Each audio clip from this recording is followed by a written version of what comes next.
మాజీ మంత్రి బొత్సపై కేసు పెట్టాలని విశాఖ జిల్లా టీడీపీ అధ్యక్షులు గండి బాబ్జీ అన్నారు.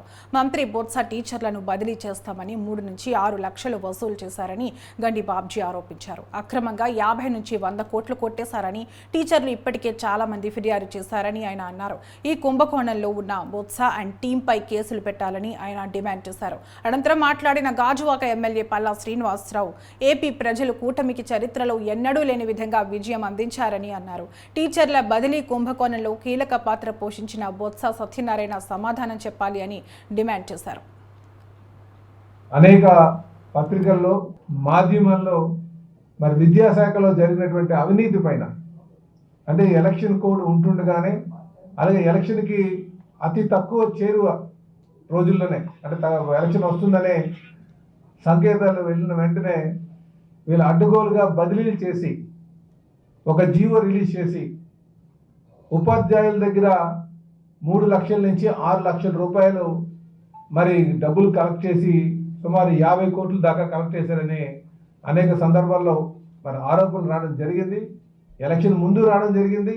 మళ్ళీ ఇప్పుడు ప్రత్యేకంగా పత్రికల్లో ఈ న్యూస్ వైరల్ అవుతుంది. అలాగే మా దగ్గరికి కొంతమంది ఉపాధ్యాయులు కూడా వారు వచ్చి భయపడుతూ, అంటే ఎవరైతే డబ్బులు కట్టి వాళ్ళకు ట్రాన్స్ఫర్ కాలేదో వారందరూ కూడా వచ్చి మరి మేము బయటికి ఎక్స్పోజ్ కాలేకపోతున్నాం, చాలా బాధపడుతున్నాం, ఎందుకంటే మేము బదిలీ అయితే మా తల్లిదండ్రుల దగ్గర ఉండడానికి ఆస్కారం ఉంటుందనో, లేకపోతే అనారోగ్యంతో బాధపడుతున్నటువంటి కుటుంబ సభ్యులకు తోడుగా ఉంటామనో మేము మరి మా దగ్గర ఉన్నటువంటి కష్టాన్ని మేము ఇచ్చాం. ఈ మధ్య మీకు రకరకాల మాధ్యమాల్లో కానీ పేపర్లో కానీ చూసే ఉంటారు. ఎన్నికల హడావడిలో ఉండగా బొత్స సత్యనారాయణ అనే మాజీ మంత్రి అతని పేసీని, అతని అధికారులని వాడుకొని సుమారు 50 నుంచి 100 కోట్ల రూపాయలు ఒక మాఫియాలాగా ఈ టీచర్స్ ట్రాన్స్ఫర్ చేస్తామని చెప్పి ఒక్కొక్కరి దగ్గర 3 నుంచి 4 నుంచి 5 నుంచి 6 లక్షల వరకు డబ్బులు వసూలు చేసి ట్రాన్స్ఫర్ చేద్దామని చెప్పి మాయపెట్టి, ట్రాన్స్ఫర్ అవ్వకపోయినా ట్రాన్స్ఫర్ చేయడానికి వీల్లేదు. అసలు ఎలక్షన్ టైంలో ఎన్నికల కోడ్ ఉంటుంది, తర్వాత రకరకాల అబ్జర్వేషన్స్ ఉంటాయి, దానికి రూల్స్ ఉన్నాయి. ఎలక్షన్ అసోసియేషన్ వాళ్ళు ఈ డ్యూటీలకు వెళ్ళే వాళ్ళు డ్యూటీలకు వెళ్ళిపోయారు, డిఫరెంట్ ఏరియాలో డ్యూటీలు చేసే వాళ్ళు డ్యూటీలు చేసుకున్నారు.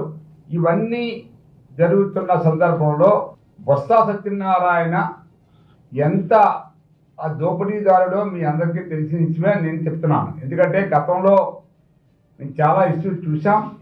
అతను మేనేజ్ చేసుకుంటాడు వ్యవస్థల్ని మేనేజ్ చేసుకొని, ఒక కేటగిరీలో ట్రాన్స్ఫర్ కుదరదంటే ఎందుకు మీరు ఇంకొక కేటగిరీలో చేసేస్తాం మిమ్మల్ని, మీరు డబ్బులు కట్టేయండి అని చెప్పి ఇలా ఆయన పేసీలో ఉన్న అధికారులు ఆయన విపరీతమైన డబ్బు వసూలు చేసి